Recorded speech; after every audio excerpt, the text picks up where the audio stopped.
యుద్ధం పేరుతో సామాన్యులను దోచుకుంటున్నారని బాబు ప్రభుత్వ తీరును ఎండగట్టారు వైఎస్ఆర్ కాంగ్రెస్ పార్టీ అధినేత వైఎస్ జగన్. చంద్రబాబు మాటలేమో కోటలు దాటాయని చేసేది మాత్రం శూన్యమని అన్నారు. త్వరలో జరిగే నియోజకవర్గాల పెంపుతో కార్యకర్తలు కూడా లీడర్లుగా ఎదిగే అవకాశం ఉందన్నారు.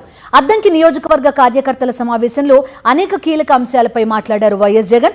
కార్యకర్తలకు పెద్దపీట వేశామని, ప్రభుత్వ వైఫల్యాలను గట్టిగా ఎండగట్టాలని దిశానిర్దేశం చేశారు ఆయన. కూటమి ప్రభుత్వ పరిపాలనా వైఫల్యాలపై మాజీ ముఖ్యమంత్రి వైఎస్ జగన్మోహన్ రెడ్డి ఆగ్రహం వ్యక్తం చేశారు. వ్యవస్థలన్నింటినీ కుప్పకూల్చి రెడ్ బుక్ రాజ్యాంగాన్ని అమలు చేస్తున్నారని ఆయన మండిపడ్డారు.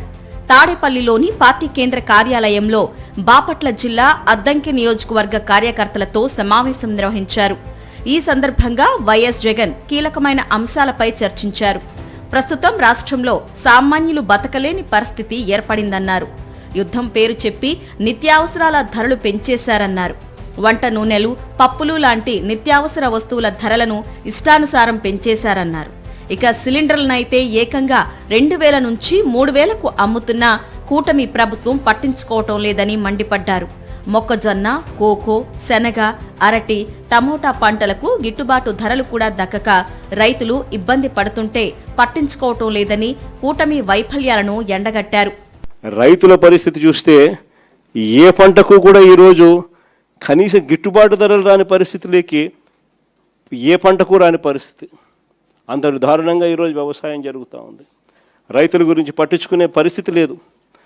మరీ ముఖ్యంగా యుద్ధం పేరు చెప్పి వంట నూనె కేజీ 40 రూపాయలు ఇప్పటికే పెంచేసినారు.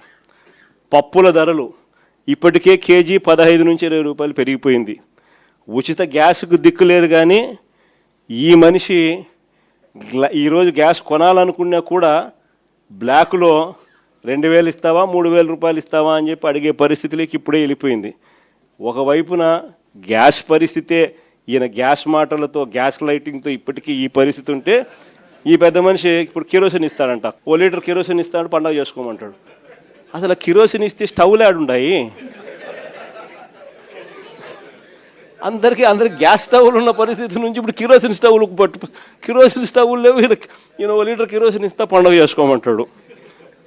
యుద్ధం పేరు చెప్పి గుడ్ల రేట్లు కూడా పడిపోయిన పరిస్థితిలో ఈరోజు రైతు అల్లాడుతూ ఉన్నాడు. మొక్కజొన్న క్వింటాలు 1400 కొనే నాతుడు లేడు. కొక్కోకు ధర లేదు, శనగ పంటకు ధర లేదు, అరటి పంటకు ధర లేదు, టమాటో పంటకు ధర లేదు. పరిపాలనను గాలికి వదిలేసిన చంద్రబాబు క్రెడిట్ చోరీకి పాల్పడుతున్నారన్నారు.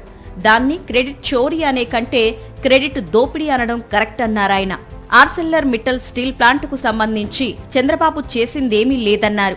2022లోనే తన దావోస్ పర్యటనలో ఆదిత్య మిట్టల్ తనతో సమావేశమయ్యారని గుర్తు చేశారు. కొత్త స్టీల్ ప్లాంట్ పెడతామంటే ఆహ్వానించి కాకినాడ, మూలపేట, నక్కపల్లిలో భూములు చూపించామన్నారు. ఎన్నికలకు ముందు నక్కపల్లిని ఎంపిక చేసుకోగా దాదాపు 2200 ఎకరాల భూమిని ఇచ్చేందుకు సూత్రప్రాయంగా నిర్ణయం కూడా తీసుకున్నామన్నారు. అయితే ఇదంతా చంద్రబాబు తన ఘనతగా చెప్పుకుంటూ బిల్డప్లు ఇస్తున్నారని ఎద్దేవా చేశారు. గూగుల్ విషయంలో కూడా ఇలాగే క్రెడిట్ దోపిడీ చేశారని బాబు దిగజారుడు రాజకీయాలను నిలదీశారు జగన్. నియోజకవర్గాల పునర్విభజన ఒక శుభవార్త అని అన్నారు జగన్. దీని ద్వారా కార్యకర్తలు కూడా లీడర్లుగా ఎదిగే అవకాశం ఉందన్నారు. ఇక మహిళలకు రిజర్వేషన్లు వస్తున్నాయన్న జగన్ తమ హయాంలో మహిళలకు అన్ని విధాలా పెద్దపీట వేసిన సంగతిని గుర్తు చేశారు. జగన్ 2.0లో కార్యకర్తలకు అత్యధిక ప్రాధాన్యత ఉంటుందన్న జగన్ కార్యకర్తల ద్వారా ప్రజలకు మేలు చేస్తామన్నారు. ఇప్పటికే దాదాపు 2 ఏళ్లు గడిచిపోయాయని ఏ ఒక్క పథకాన్ని అమలు చేయకుండా ప్రజలను మోసం చేసిన కూటమి ప్రభుత్వంపై అన్ని వర్గాల్లోనూ తీవ్ర ఆగ్రహం వ్యక్తమవుతోందన్నారు జగన్. ఈ నేపథ్యంలో ప్రజా సమస్యల పరిష్కారానికి అందరూ గట్టిగా పనిచేయాలని దిశానిర్దేశం చేశారు.